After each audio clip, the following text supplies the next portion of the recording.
اسی طرح سے ایک خط ہے، توقیع ہے، سوال کے طور پر امام کے نام لکھی گئی کہ مولا میری سمجھ میں نہیں آتا، میں آپ کے شیعوں کو دیکھتا ہوں عمل سے دور رہتے ہیں اور اکثر وعدوں کو توڑ دیتے ہیں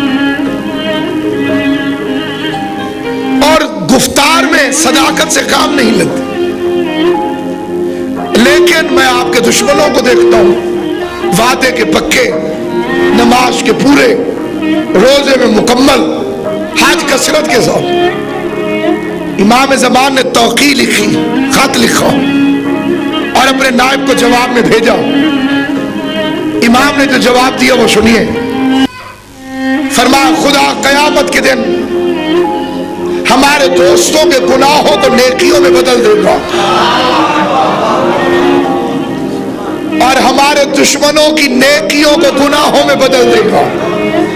اور خط میں لکھا جب تم یہ کہو گے تو اعتراض کرنے والے کو غصہ آ جائے گا اور وہ دلیل مانگے گا تو آیت پڑھ دینا، یخرجہم من الظلمات الی النور،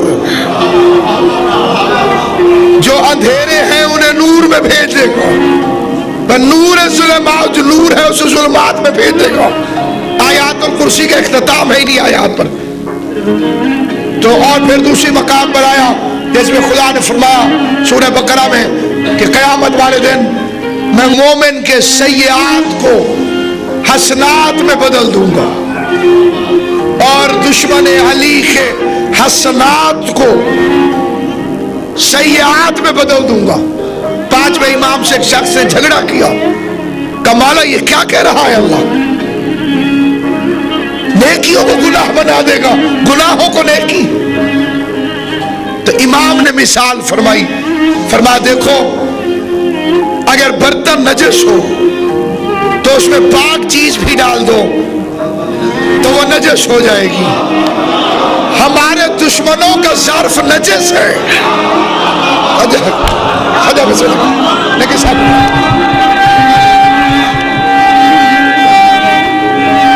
بس میں بخار صاحب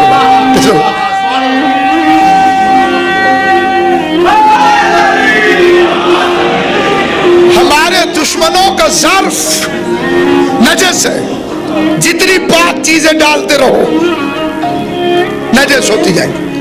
اس کا مولا یہ تو سمجھ میں آ گیا واقعاً، لیکن یہ آپ کے دوستوں کے گناہ نیکیوں میں کیسے بدلیں گے؟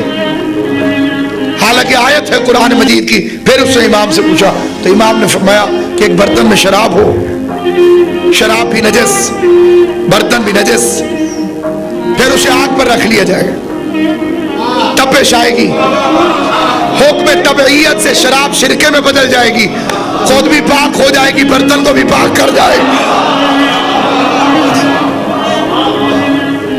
تو اب درمیانہ رستہ، اور یہاں پر ایک حدیث پڑھ کے پھر آگے اپنے موضوع کی طرف آنے۔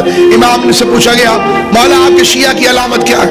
فرمایا اس کے دل کے دو حصے ہوتے ہیں، برابر کے دو حصے، آدھا حصہ امید سے بھرا ہوتا ہے، آدھا خوف سے بھرا ہوتا ہے۔